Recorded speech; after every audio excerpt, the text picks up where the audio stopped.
Hey everyone, welcome to this, our first of our events called Sudan, the Long View, where we are going to try and do a bunch of programming to, highlight Sudan and the long ongoing conflict and the relentless news that is coming out of there, but at the same time, not getting the eyes that it deserves. And I'm going to just introduce our wonderful scholars, writers, and they will take it from there. We have Raja Makawi, who is a writer, editor, and activist. She is the co author of Sudan's Unfinished Democracy, The Promise and Betrayal of a People's Revolution. She's also the principal editor at the African Arguments book series blog and assistant book reviews editor and social media editor at Africa International African Institute. She previously worked as a commissioning editor at Z Books. I didn't realize Raja did so much editing. That's amazing. And she is an experienced editor in developmental profession with over 10 years of experience with publishing bodies, civil rights groups, government and UN agencies in program design, planning, management, and implementation. We also have Kholood Khair, who is a Sudanese political analyst and founding director of Confluence Advisory, a think and do tank based in Khartoum. And she has over a decade of experience in research, aid programming, policy in Sudan and across the Horn of Africa. She has also been a radio broadcaster and hosted a weekly radio program, Spotlight 249. And it was Sudan's first English language political discussion and debate show aimed at Sudanese youth. She's written for Foreign Policy, Al Jazeera, the Tahrir Institute for Middle East Policy, and several outlets and organizations. And we also have Joshua Craze, who's a journalist and writer who writes about art, politics, and literature, wears many hats.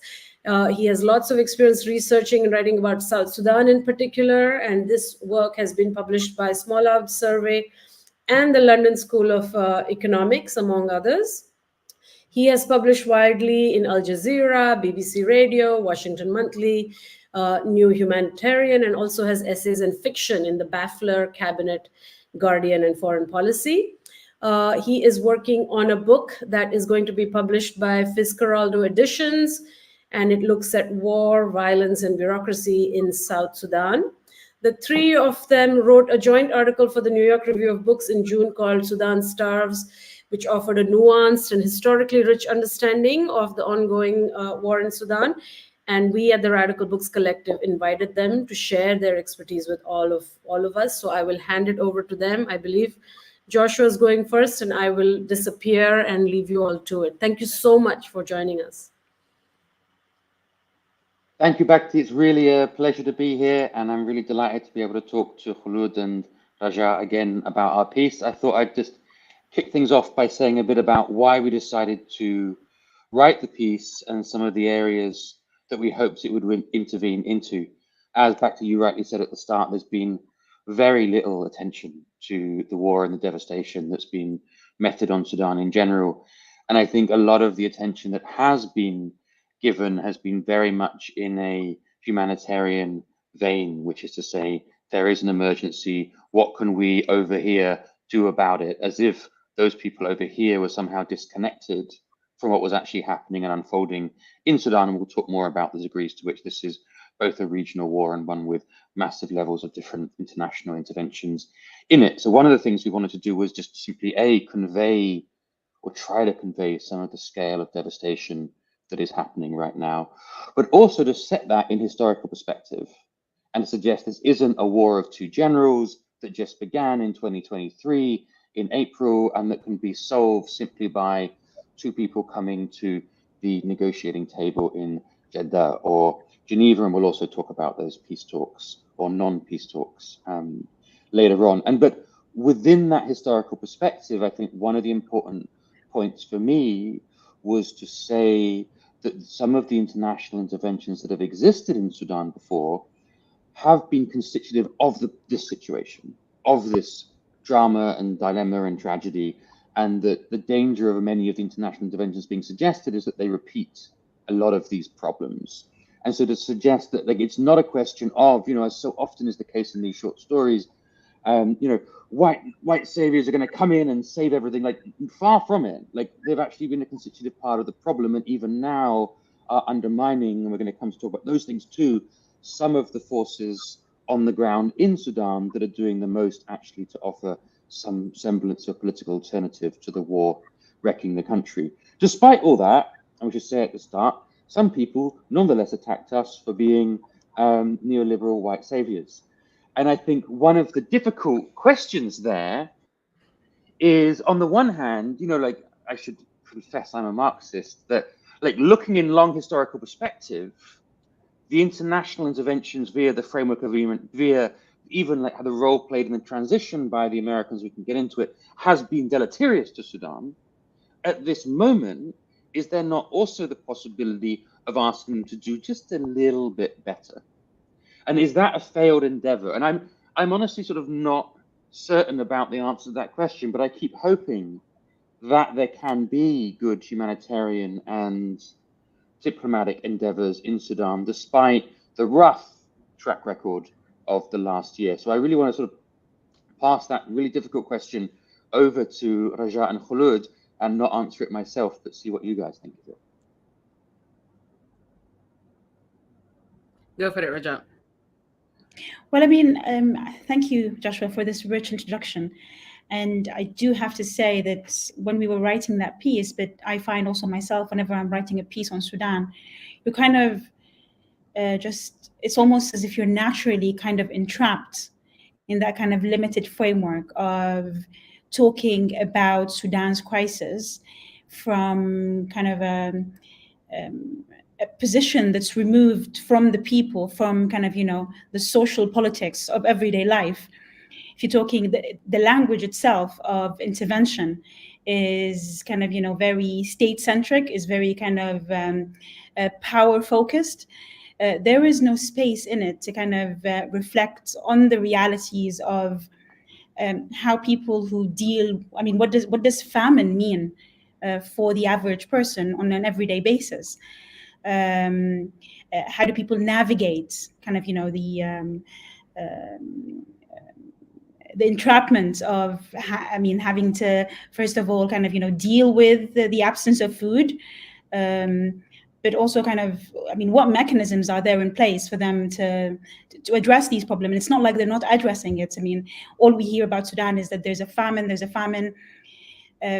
The actual kind of politics on the ground to kind of address and deal with the situation is almost always absent. So Sudan is kind of almost always kind of treated as an empty canvas, or we kind of always project these ideas, these fears, these calls for aid, right? These claims of crises, without engaging with with those who are affected by it. To be honest, I can only imagine, right? Again, we constantly talk about the imaginary ever since the Sudanese revolution kind of kicked off in 2018. We constantly talk about, the Sudanese people, the social movement, the revolutionary discourse. It constantly talks about the imaginary. What if? How would it look like? I constantly find myself ask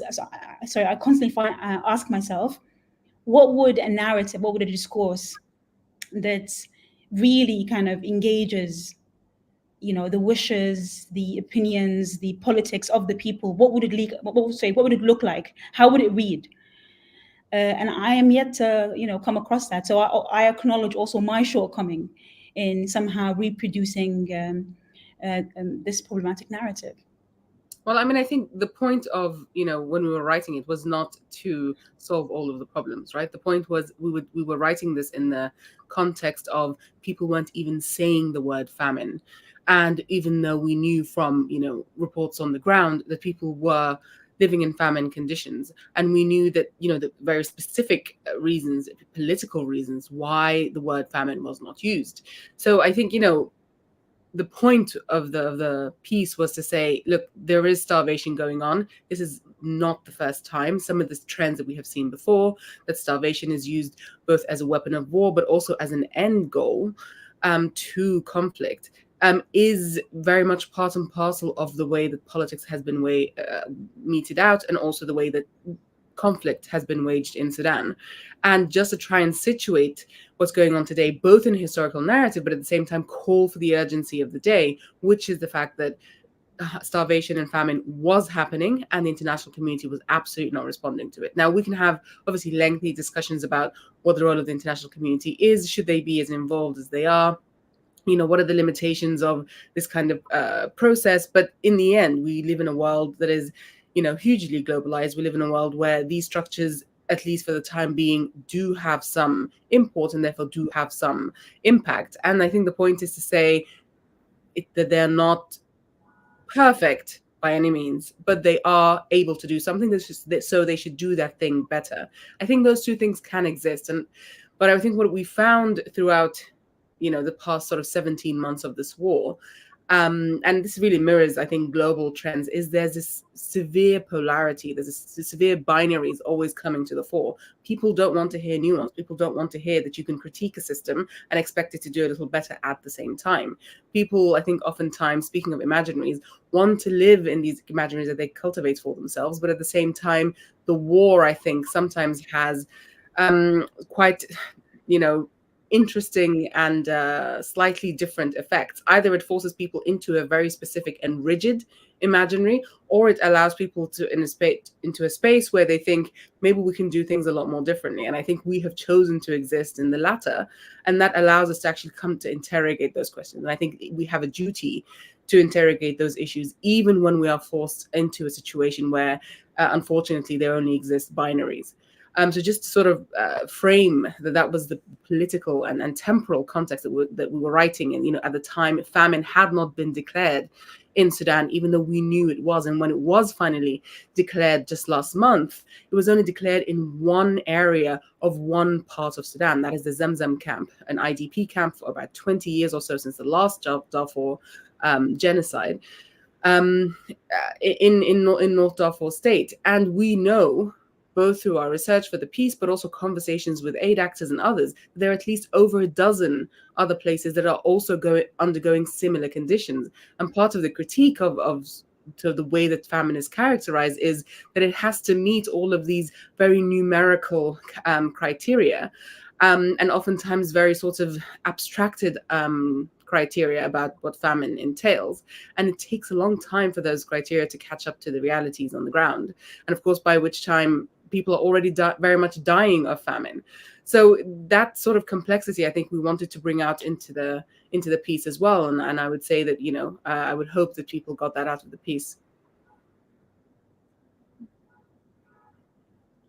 Just to add to what Kholood was saying, the framework that's used for declaring famine in the world is called the Integrated Phase Classification System. And it emerges really only after the famine. We'll get to what that means in Somalia in 2011. No one's ever voted for this.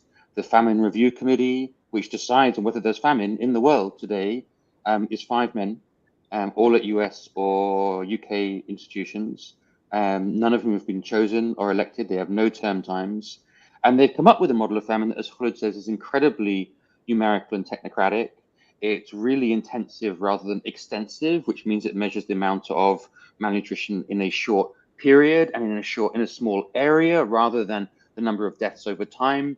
In the famines that it has found in the world, so Somalia, South Sudan, most of the deaths from hunger or malnutrition related illnesses didn't even occur in those windows. So you have this incredibly technocratic instrument, which is then being politicized. In Sudan's case, it's very easy to politicize famine declarations. You simply don't allow humanitarians to collect data. And given there's no data outside of those places, you can't have a famine. And so it's very easy to restrict it to Zamzam, which of course can then be blamed on the RSF, who are currently, as I'm sure we'll come on to, besieging El Fasher and the Zamzam camp.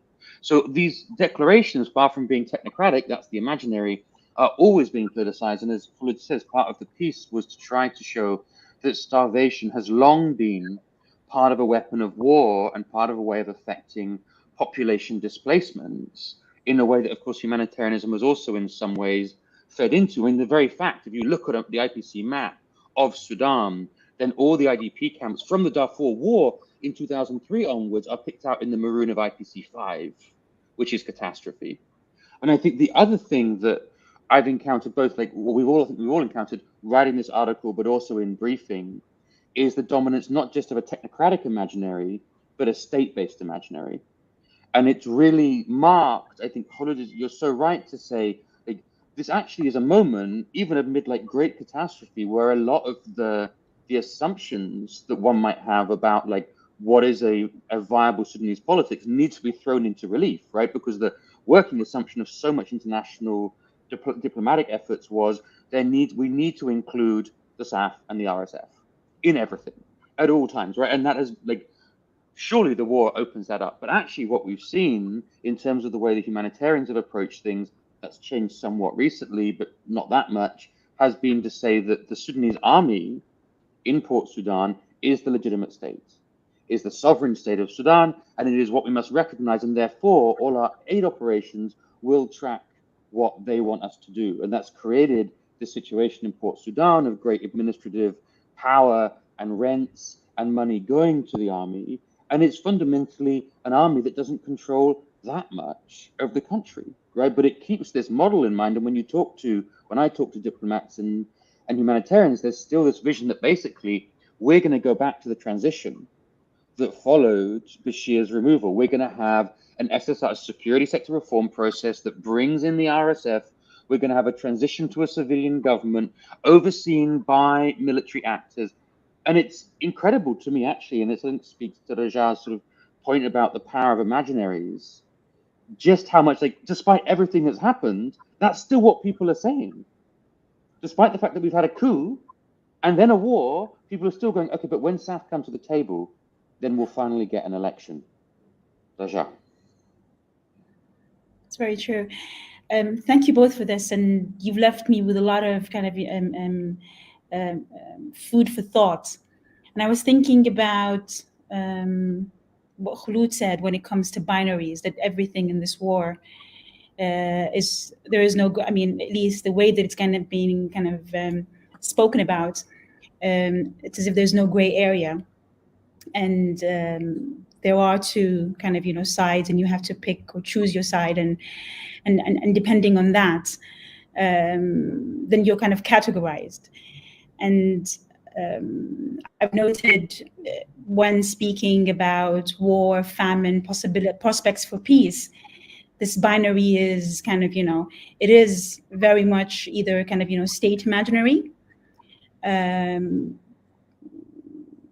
or, complete kind of decimation of everything that is Sudanese, the end of the Sudanese project, right? The end of Sudan. And I mean, unfortunately, I've noted that a lot of the popular voices kind of, map somehow onto the state imaginary. The idea of kind of, legitimacy or state legitimacy or actors legitimacy, political legitimacy, and an acceptable end to this war is only seen through the prism of a state imaginary. One where SAF is in charge, even if it's not really on the ground. I mean, in any real terms, even if it's not in charge, then the only acceptable form of, a transition out of this war into some form of peace can only be achieved through SAF and through the state. And obviously within that, a problematic narrative about rights and famine and who has the right to kind of, access services and on what terms. And I mean, even how humanitarianism is kind of being debated and treated, right? The politicization of aid. As we speak, the Sudanese public, whether they were in diaspora whether they are in diaspora or on the ground, have an opinion about the opening of the Adra corridor. And it is not a positive one. It is associated with treason, with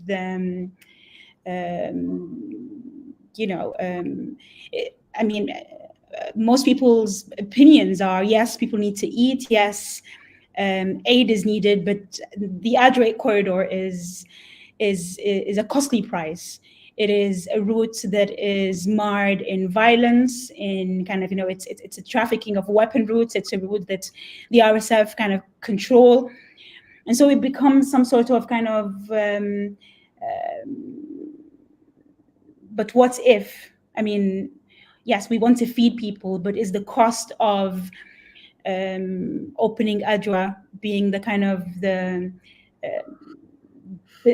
limitation of SAF power? Is it really worth it?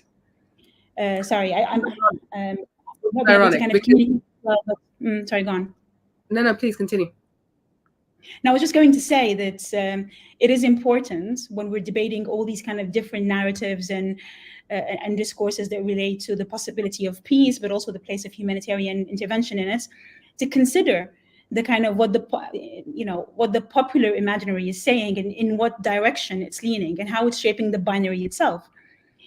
I mean, obviously, it's impossible to say that all Sudanese people kind of, back, the state imaginary or back SAF as the only option to kind of ending this war and imagining a new peace where, as Joshua said, it would take us back to the transition. But it is quite, a central and strong voice. And I mean, I can imagine why people are thinking this way, but perhaps both of you could chime in about why is it that the Sudanese public, despite, this long and near history of violence by SAF, by the state, by the RSF, they still seem to back the state. They're still kind of stuck in this kind of state imaginary as the only way forward. I mean, I think, first of all, it's ironic that people say that SAF, being, what's the right word, coerced, encouraged to open up ADRE is somehow, degrading SAF sovereignty. If anything, the UN continuously seeking permission from SAF to cross that ADRE, to cross that Chadi and Sudan border at ADRE, when SAF doesn't control it, is actually an affirmation of SAF sovereignty, almost really without any empirical basis than not.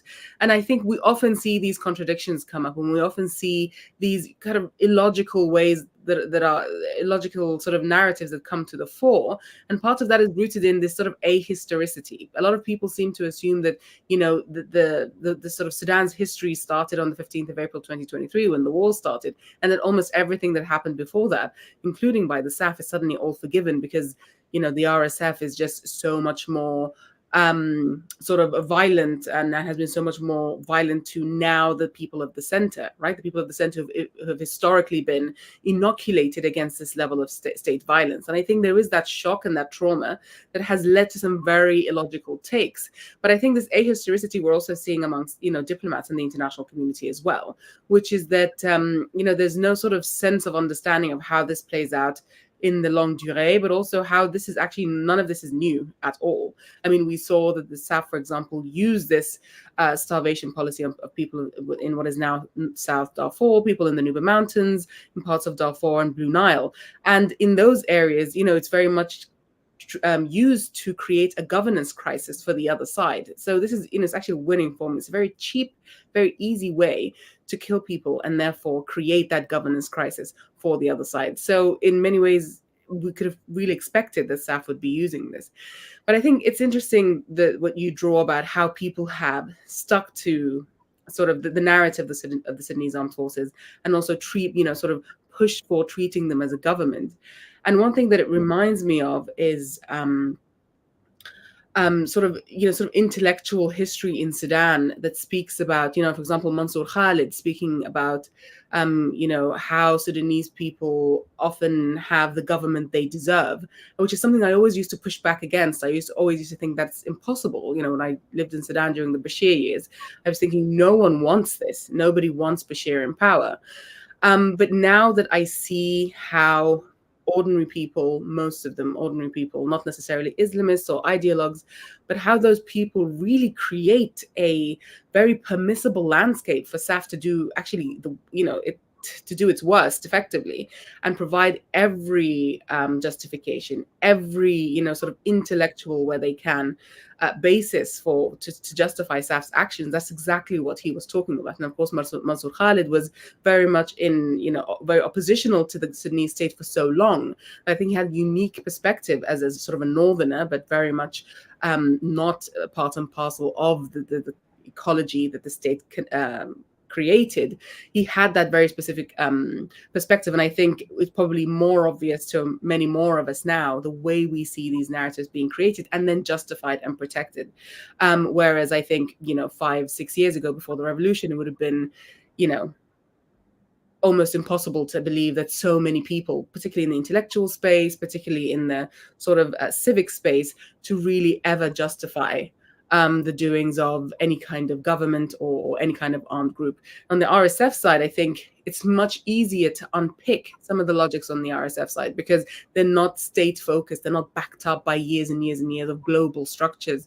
And they are often, frankly, not convincing because they're underpinned by a kind of violence that is, I think, sort of almost to a new level that we have seen, and very much continuing the trend of what the RSF was getting up to 20 years ago when it was known as the Janjaweed. And so, there isn't really much, I think, intellectual basis for justifying what the RSF is doing. And there isn't really, sort of in terms of people within the thinking or writing space, there isn't really much to contend with there.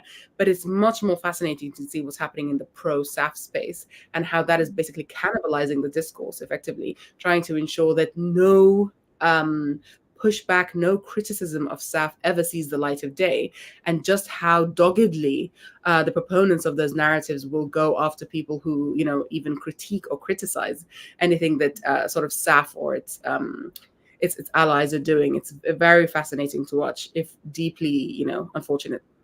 Disturbing. Yeah. I mean, one of the largely post facto rationalizations that you do get from the RSF is that what they're trying to do is undo the 56th state. And there isn't, you're right, a great theorization of the RSF. And I think that's largely an opportunistic narrative. And would you even hear that sometimes from looters in Khartoum going this is what was taken from the periphery and now we're returning it to Darfur. And I think what that occludes, if you watch, the very many often well-funded RSF supporters on social media, is that, of course, they're totally a creature of Bashir. Yeah. And they're a creature of the government. I mean, they are literally the way that SAF ruled. And they're an instantiation of that, which sort of luckily came at a moment when they could receive backing from the Emirates, where they could lay hold of a certain moment in global commodity chains via gold, and that allows their relative emancipation from the state. But it's really the state that allows that, right? I mean, they are absolutely a creature of the Sudanese state and of the way that they reign. And I think one of the sort of the problems with the narrative of these are the two generals, these are the two forces, is that it just fundamentally overlooks just how weak both sides are. They're not forces which have then we'll come to the sort of growth of support for SAF and sometimes surprising rhetorical growth of support for SAF. But even when you see the way that SAF are currently fighting, they're fighting by convincing some of the JPA signatory groups to fight for them. They're recruiting the Mustafarin, they're recruiting militia forces. Again, they're trying to replicate the same mode of government and the same mode of contestation. And in the sort of splits that military intelligence are trying to do, both the ethnicization of conflict in Darfur, and oh, we're here again, we're doing this again. There's a Hawa against the Arab groups, down to pitting whatever the Salamat against the Beni Halbert, that they are using exactly the same playbook to try to fight against the RSF. But weirdly, on the other side, the RSF finds itself in many respects, I think, in Bashir's position, which is that it's ruling a coalition. It's trying to incorporate groups within itself. Some of them are mobile commanders, some of them are sector commanders, and their goals are not necessarily consonant with the RSF's high command. And so what you see is a fracturing of the command and control narrative landscape in the RSF, just as SAF is repeatedly revealed as a whole bunch of different forces, none of which necessarily agree with each other, all of which are militarily weak. And so given that actually, I think, and me and Raja were sort of struggling with this, writing this paper about the RSF recently, is how do you depict this conflict landscape? It's a landscape in which both sides actually, in many senses, have more in common with each other than they do that distinguishes each other, both in terms of starvation as a tool of war, both in terms of the role of looting, both in terms of, the constant mirroring you see of, on the one hand, there's hack, on the other hand, then the RSF makes its own hack you see this constant repetition of this, like, I think almost like shared mode of plunder and predation that governs both sides. And within that, like, if that's the war landscape, it's sort of fascinatingly perverse to me to talk about SAF as if it was somehow really qualitatively different from the RSF, the force that actually it sort of birthed, as it were.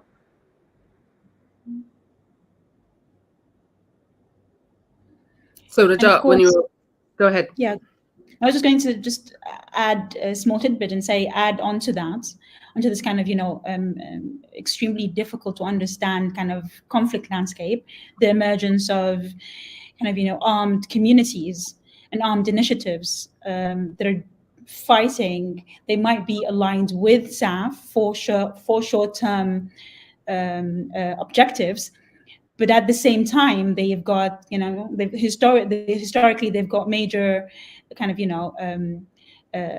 grievances with the state.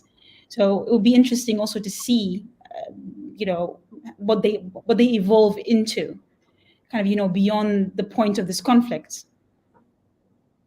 Absolutely. You know what's interesting also that Sanat Hamid, who's a well-known Islamist, also recently put this on Facebook. She said, these armed groups fighting with SAF, they're not doing it for the sake of fighting with SAF, which is something that she'd be a proponent of. They're doing it for their own reasons. And, I mean, I think many of us just went, well, obviously. But it's kind of interesting. I think what she was saying was, our narrative has not worked to win hearts and minds amongst these groups. But these groups not very long ago were fighting SAF themselves. And they have learned through various peace agreements with SAF, through various engagements with SAF, that you cannot trust SAF.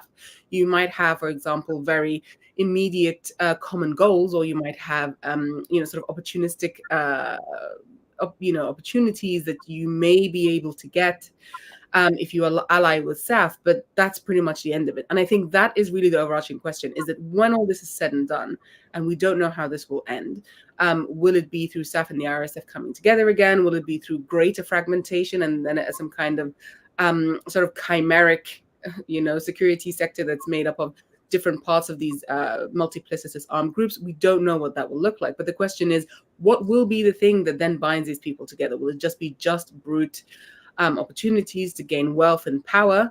There seems to be very little in this sort of ideological space in this. And I think that's why there's a bit of a free-for-all in terms of the narratives that are being put forward by both SAF and the RSF.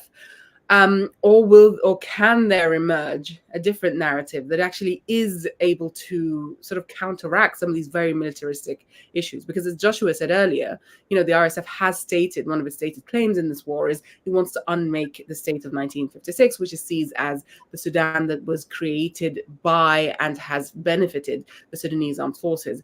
That is in and of itself, I think, something they underestimate their capacity to do. But beyond that, and beyond whether this is good or bad, because they will argue that it's good, what comes next is not something they have articulated in any way, shape, or form. And I think this is the problem. The Sudanese Armed Forces has at least said, we intend to keep power for as long as possible. Recently, the deputy of the Sudanese Armed Forces Yasser Atta, said, we're going to, we plan on keeping power for 3 or 4 electoral rounds, which could be another 20 years or so. So for them, it's very obvious. We just maintain power and everything stays pretty much the same as we've always done it. But the RSF doesn't have a strategy, which is why it can't actually, consolidate any of its military gains. But no one else seems to have any kind of, imagination really invested in what comes next. We haven't seen civil society or political parties or anyone really do that in any intentional sense, though we have seen, of course, elements of grassroots activists and sort of organizing really try to, frankly, do that while also facing the immediate threats on the floor, on the ground, etc. And I think it's, what we need to think of just in general, especially in the intellectual space, is actually what does come next, regardless of how this shakes out. How can we preserve the gains that we have so far? How can we counteract the military state, which you get with either SAF or the RSF or both? Sudan's problems historically have been caused by militarism. It is not just SAF as an institution that has been at the heart of a lot of Sudan's political issues. It is militarism itself, and the fact that even civilian political parties cannot move beyond the limitations set to them by the military state, that they always have to have a military guarantor of some description, that they always have to align themselves with people with guns in order to make political changes. And that's why in many ways during the revolution and then afterwards the transitional period, the civilians in power or outside of it could never really get away from that compulsion of political elites to continue to seek military guarantors. How do we break that? How do we ensure that actually you can move forward to breaking that military cycle? Otherwise, we'll be, sort of ensconced in these wars, in perpetuity. So this is just a really long question, Raja, and I'm sorry, Raja, for the length of this question. But it seems like what you're saying, Kholood, is right, and part of the problem is that the state has fundamentally always been a militaristic state, and that all our thinking is fundamentally tied up in the state. And I think the question that I would pose is, what does it mean to say what comes next? And does what come next mean the end of the war? Because as you've said in many briefings together with me, civil wars in Sudan often last a long time. And maybe there isn't a next that we imagine, insofar as there isn't a next that comes out to be a ceasefire followed by a transition, or at least like not one that's going to come this year or next year, one that might take 10 years to come or 20 years to come. Because I think on both sides, when I speak to South intelligence, they have no interest in, obviously, in any sort of ceasefire, any sort of negotiated agreement. What they want to do is fracture the RSF, and they think the longer this war goes on, the more they can do that. When I talk to RSF commanders in Blue Nile, they have absolutely no interest in another war, because in a ceasefire or stopping the war, because they have real material and political interests that can be propagated again by fracturing the conflict. So when you have such like real military forces on the ground devoted to the prolongation of the war, and you have such people actually profiting from the war on both sides, often by working together, for instance, on livestock exports to the Gulf, which have skyrocketed since 2023. What then do we say is what is next? And it feels like one of the like really fascinating, like heartening and tragic moments is to say, oh, since April, when all the humanitarians effectively, at least for the first months, like the internationals left, and the Sudanese people, via the emergency rooms, via the resistance committees, stood up. Maybe the future's already here. Maybe there are models of political action which are not tied to a state framework, which are already occurring on the ground and are actually like the functional government, because neither of the two sides who are appealed to come to the table in Geneva provide any sort of any services within a developmental state, any sort of government, and yet there are these groups on the ground doing exactly that. And maybe that's the future we forget about, the question of the militaristic state, and we think, okay, what would it mean to imagine that future being here now, or is that impossibly utopian? No, I agree with you, Joshua, because this is what I was alluding to in the beginning, that while we talk about Sudan in the sense of kind of, it being suspended, right? The violence having suspended it, the reality is that Sudanese people continue to live, right? And obviously living is a struggle at the moment, but life goes on. They exist on the ground, as Kholood kind of explained. They exist in diaspora. There are transnational networks in place. They are very active. They're very functional. People are feeding each other. They are treating each other. They are helping relocate, provide shelter. I mean, just recently, I've learned about a document that's been produced by the women cohort, or the female members of the ERRs who are on the ground, on the front lines, providing services to a community in need. And what struck me about that document wasn't kind of, the monotonous kind of need assessment approach to giving kind of, a technical overview through numbers, but the document was almost kind of, a political manifesto of what it means to live through a war. And I mean, it was also quite intriguing to understand what peace meant for people living a war. I mean, the very everyday acts of dealing with violence, of navigating violence, of addressing violence, kind of produce an alternative meaning to how peace can be achieved by the people who, are bound to live through it and under it, as opposed to these big men traveling from metropole to metropole and not achieving much.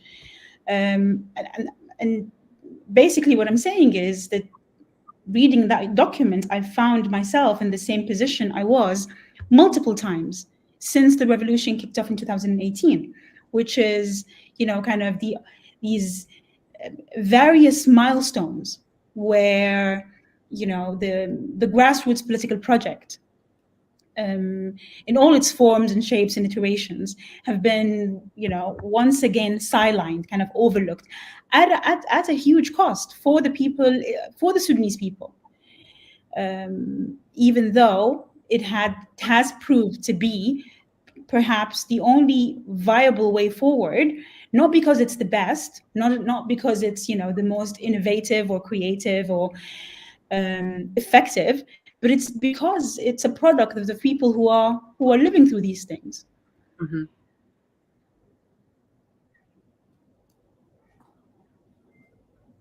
And what role do you think that will play in what comes next, Raja? Well, this charter and then others like it. I mean, it's not that there's a role to play. I imagine, my imaginary is that this is the only. It is supposed to be the way that the Sudanese revolution and the revolutionary discourse had kind of engaged with the history of violence in Sudan, and also the political question of violence that has taken people from, the June massacre through many moments of violence ending in the war, has been kind of, engaged with, right, and kind of theorized and explored extensively in these kind of, political documents, in these political positions, in the political associations. The charters, for one, they do go to great lengths to trying to explain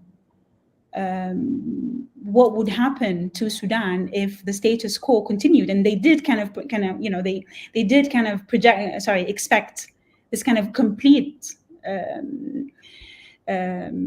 chaos that would end in war. They did foresee this based on an analysis, a political kind of and material-based analysis of the situation over the last 4 years. They did expect this, but they did also kind of provide alternatives. They did suggest solutions as a way to kind of mitigate this, to kind of address it, to avoid it. But nowhere was that discourse available during the transition. It was sidelined, it was captured. Sorry. Mm-hmm.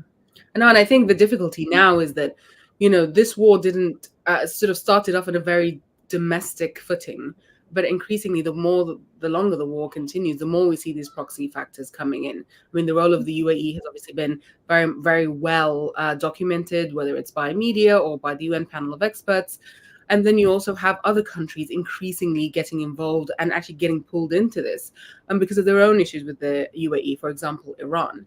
And the longer this war goes on, the more we're going to see those proxy characteristics really, sort of come to characterize the war in Sudan. So what role or what chance do you think these very localized formations of organizing, etc., what chance do they stand against these more proxy elements, which are, of course, extremely difficult to shift? Well, I would kind of defer to what Joshua said earlier about the importance of kind of Marxist analysis to all of this, which I think the grassroots movement kind of adopt, maybe perhaps just in different terms, right? They did talk about what state legitimacy means under conditions. Sorry, what state sovereignty means under conditions of kind of proxy control. Or proxy. The hegemony of kind of new regional actors who kind of control Sudan through political funds from afar. They did talk about what it means for people to organize, in order to kind of defend the right to land, the right to food security. If people have, the UAE depends largely on labor, Sudanese labor, for a variety of things. One being, kind of, sorry, peasants and proletariats working on the land that they kind of lease for very small kind of fees from the state. They're also mercenarism is another form of labor as well. It is violent labor, but it's still labor, and they do depend on kind of extracting labor from Sudan in order to kind of wage their proxy wars. Sovereignty, as defined by the Sudanese revolutionary discourse, is taking back these kind of these economic inputs, land, labor, and once you take them back, you take back your politics. Absolutely. I mean, Joshua, do you think that, yeah, go ahead. I was going to pose you a question, Kholood, because it's much nicer posing questions than answering them. Which is, how strongly do you think these forces actually are influencing things on the ground? Yes, I know that the UAE has been supplying weapons. Yes, they were fundamental to the, regional tour that Hemeti did. Yes, they're the reason that the RSF is now getting resources from Ethiopia via Dindar. But it also strikes me that it's not actually a proxy war in the sense that, the American war in Afghanistan was both an American war and also the Afghan army was very much a proxy force for America. And the moment the Americans left, the army collapses, right? Like, if you, as far as I understand it, SAF pivots to Iran and resurrects, Bashir's old alliances, Iran and Qatar, because it's not happy with what it's getting from Egypt. Like, it does it in a position of weakness. And yes, they get some Iranian drones, but like, if you look at Iranian influence on the ground, it's not really determining conflict dynamics. And again, like, UAE is fundamental to the RSF, but by now, looking at what's happening in Sinjar, in White Nile, like, again, it's not the UAE that's determining what's happening. So one of the questions I have is, on the one hand, we have to keep that regional geopolitics in mind when thinking about the course of the war, and yet it doesn't seem as determinative to me as it does in, like, Yemen, for instance, or in Afghanistan. And I wonder if that's right or whether I'm missing something. I mean, I think a lot of people want to see a foreign enemy as the main driver of this. And there are certainly, I think very credible sort of intellectual basis for assuming that. I mean, we know that the UAE is very much interested in sort of leveraging its economic might on the Horn of Africa region, as well as in East Africa. And it's buying up large tracts of land. It's buying up a lot of sort of long-term leases in terms of ports.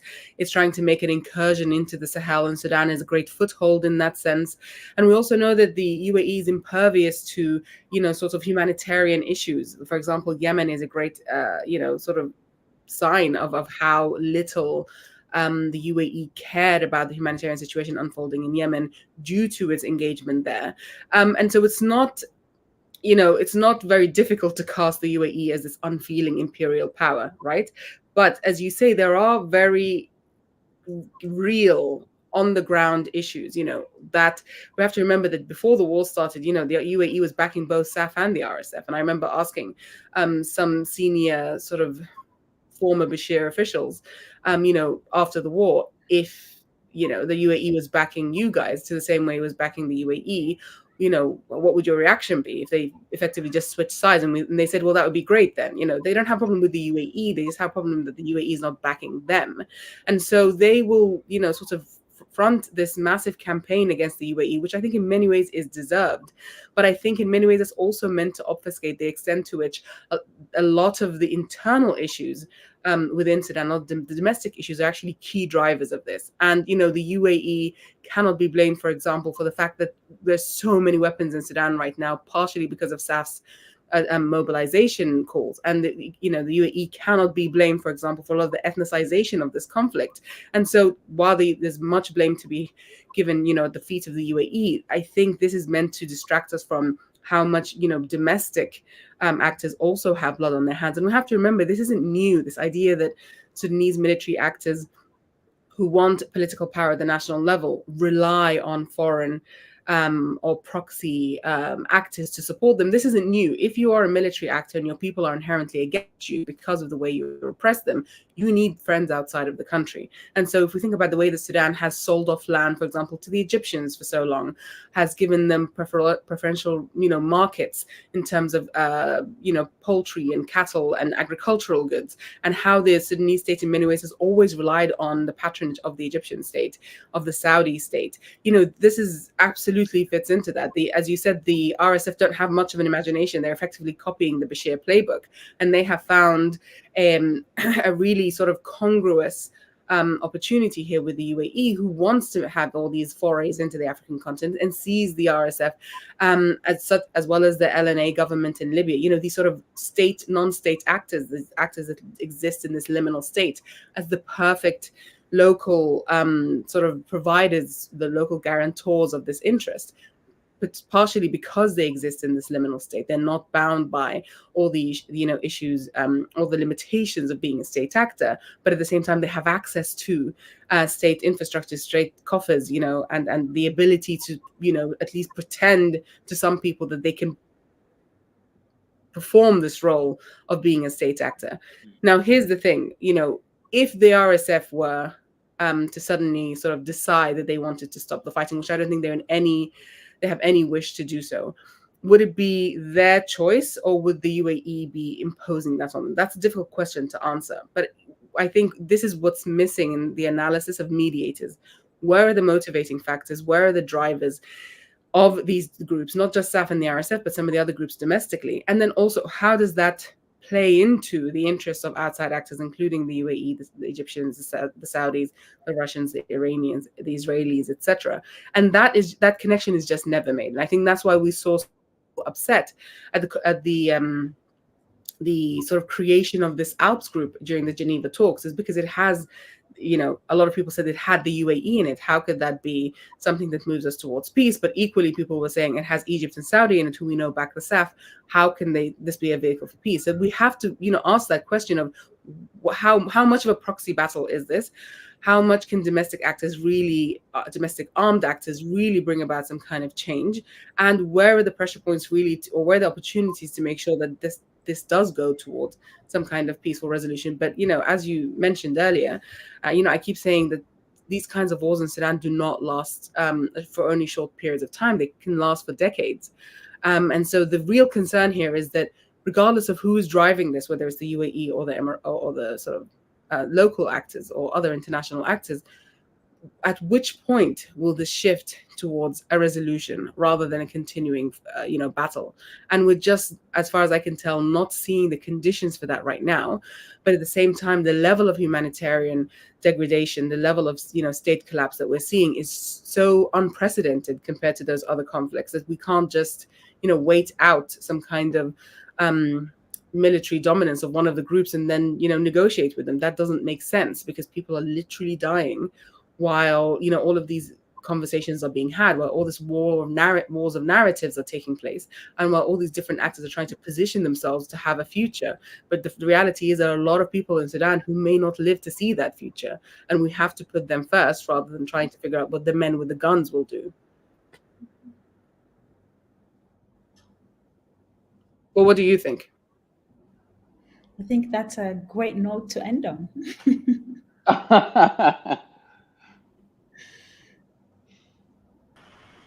Are we ending? That was incredible. That was just like a flow of information just oozing through the streams. Thank you so much, all of you. I asked for questions or comments in the chat. We don't have them, even though we have a lot of people watching. And I just wanted to kind of maybe ask one question, which will take you away from all the very nuanced and in-depth things that you have been talking about, and just bring us to the sort of thinking of the culture, the current cultural moment that we're in. We are seeing this extraordinary, ghastly thing unfolding in Palestine every day. And of course, at least for those who are interested, we are seeing also this similar things unfolding in Sudan, and that same level of information, journalism, all of those things are all available. But of course, there is this idea that Sudan has been left out, that it's been that we aren't talking about it, and in a way, I think that's of course very true. But also, what does it mean to what does it mean to give it more attention? Because you see, there's so much attention on Palestine, but nothing shifts. Nothing. I mean, it's kind of intense that it almost just worsens. So when we talk about let's bring more eyes to Sudan, there are those hashtags and so on. What would that look like? What is the ideal situation? Whose eyes are we seeking? Whose solidarities are we hoping to engage? I mean, one quick answer to that, and I'm really curious what Raja and Kholood would say, is that part of what one says when one insists on paying attention to both struggles is to their interconnection, right? That they're not sort of worlds that are happening in different places, but that, for instance, we've been talking a lot about the Emirates. Part of the reason the Emirates get such an easy ride is because the Emirates are so key to America's strategy in Gaza. So that's like, for instance, one question of like the very logics of these conflicts can't be separated in their geopolitical realities. And so like to have a good analysis, to have a good left analysis of what's happening means understanding the way these struggles are actually linked and the way these wars are linked. Mm-hmm. I mean, I really liked how you put it, Bhakti. I mean, I've been struggling with terms like, the forgotten Sudan, the forgotten war, or kind of, Yeah. the underreported. Because what would it mean if enough attention was given to Sudan? I mean, how would that change the situation, right? By claiming that the crisis in Sudan or the conflict is forgotten, we give kind of more power to actors who have very little means of actually kind of changing or the course of events. Will more humanitarian intervention in Sudan bring about change? I completely kind of I agree with what Kholood was saying about the urgency of the need, and it's not acceptable to let people die, right, while we debate kind of political rhetoric. But at the same time, we have an experience in-house, Darfur for 20 years. What has unmitigated humanitarian intervention, political intervention, kind of peacemaking done for state building? I would say very little, if the effect wasn't negative. By claiming that Sudan is just forgotten and little bits of attention could kind of address the shortcomings, we are we're giving these actors like a larger weight than they actually have. Mm-hmm. I mean, what kind of institutional kind of setups does the international community have in Sudan or in Gaza or in any other place to be able to deliver or address, these problems? Physically, almost none. Technocratically, I mean, experts, in terms of expertise, very little. Money does not equal, addressing problems. Throwing money at the problem, funds, does not equal, addressing the problem, as we've seen in the past 8 or 9 months after the kind of adoption of the policy of localization. On the ground, that has kind of, translated to more problems, to an increasing crisis, amongst those who are kind of, at the front lines of delivering the aid. The fact that intervention in itself kind of presents itself as depoliticized, when obviously addressing conflict, and the relations or the politics of aid are all very political. Presenting them as neutral, as impartial, is also problematic. Yeah. I mean, I think really what it comes down to is people who say, you need more attention on Sudan because that will shift policy. And they always say, well, look at Gaza. Gaza's getting a lot of attention. And I said, well, always say, how much has that shifted policy? It absolutely hasn't shifted policy at all. So it's a very lazy take, I think. And part of the thing is, Raja is arguing that, and I think rightly so, that oftentimes these interventions don't make a difference. But I think oftentimes these interventions don't want to be, people don't want to make them in the first place, whether they make a difference or not. And I think that's the constant struggle that we're in. And actually, there's no there in both of those parallels. Mm-hmm. Yeah. Thank you. It's depressing, and it's also this, not just in the level of attention, but it's also, you see these tiny fundraisers for like families and individuals and so on for Palestine in Sudan, and now we are completely living in this kind of neoliberal landscape where it's just your individual contribution that may help, which takes away again from a sort of institutional oversight and responsibility. And it's a very different landscape. It's probably worse, but a different landscape from what I remember during the 2003 and the escalation and Darfur. And at that time, I think there was a lot of celebrity activism, and there was a lot of critique of that celebrity activism. But it's very different now, and I don't know necessarily what is different, but something has fundamentally broken around the capacity to understand Sudan or what's going on. And I'm not saying bring more celebrities on the stage. I think that is the absolute worst solution. But it's interesting to see the difference in the landscape.